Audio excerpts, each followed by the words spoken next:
ahead, Mr. President. This is Houston out. Hello, Neil and Buzz. I'm talking to you by telephone from the Oval Room at the White House.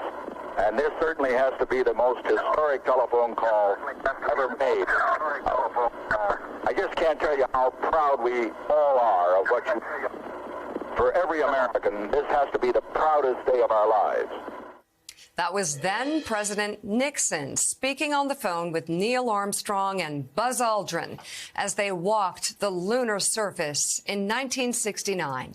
A few years later, NASA's 1972 Apollo 17 would be the last time astronauts would land on the moon. Now, after more than 50 years, NASA is ready to return with the scheduled launch of its Artemis 1 rocket this morning from Kennedy Space Center in Florida.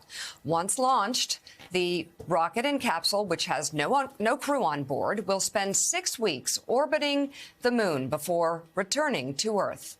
If the test flight goes well, the next step is putting astronauts in orbit around the moon in 2024 before attempting a landing in 2025. Joining us now from the Kennedy Space Center is NBC News correspondent Jake Ward. Jake, is the weather cooperating this morning? Good morning, Mika. Certainly the weather at this point is extraordinarily beautiful. I'm here from California, and I still can't get over what it looks like to be in Florida at the break of dawn. An extraordinarily beautiful, clear day. The trouble, of course, is getting this system, one of the most powerful, certainly the most powerful, one of the most technologically complex systems ever to leave Earth's gravity. Getting it ready for launch, that's another matter. Now, just to talk for a second about the purpose of this mission, because you can so quickly get bogged down in whether it will go at this particular moment, I just want to touch on how extraordinary it is to go. I mean, on the one hand, NASA and the whole space flight enterprise has changed immensely. I mean, once upon a time, this facility, the Kennedy Space Center, was an entirely, government-only top-secret facility. Today, when you drive in, it's got launch pads and buildings operated and in some cases even owned by private companies. Nearly 1,000 private contractors went into building this particular rocket. And when we speak to the researchers about what it is to go to the moon and why we want to send humans there, their ambitions are really quite startling. Have a listen to the chief scientist in charge of what we would find out upon the moon when we land humans there. Have a listen. Humans are just much better field geologists than robots are. We can think faster, we can react faster, we can absorb what's going on around us better. We can also do more complicated things in terms of sampling. We're digging trenches and taking drill cores and making sure we get really the right samples back and not just random samples back, right? So, in Apollo, we went to 6 places, but they're all kind of in the same part of the moon, the sort of central near side of the moon. And now with Artemis, we're going to go and explore an entirely new part of the moon. We're going to go to the South Pole, some of the oldest rocks of the moon. We've got this water and volatiles that we think we can explore there as well. So there's some new stuff.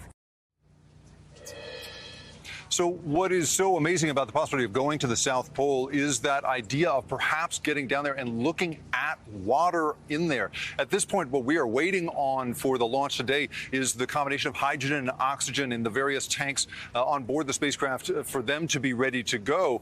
You have to remember H2O, water, hydrogen, oxygen could in fact be a fuel source for onward flight from the moon. So the ambitions here are enormous. And if, as you mentioned, this one gets off the ground today, then we wind up with the possibility of another launch in 2024 with people aboard it, and then 2025 actual boots on the moon.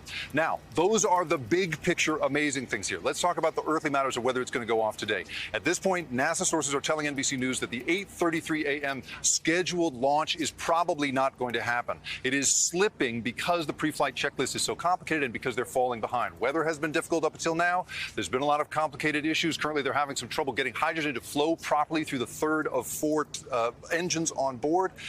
But there is hope in that there is a 2-hour window. 8:33 to 10:33 is that window. The bad news, of course, Mika, weather is forecast to get worse over the course of that window. If it doesn't fly today, it could fly Friday, but weather's supposed to be bad then. And if not Friday, then Monday, in which case the forecast also has bad weather. So it's not looking great for a launch right now, but certainly the ambitions here, I don't know, for some reason they stick with me, even though we are, of course, going to be disappointed if it doesn't go up today, Mika.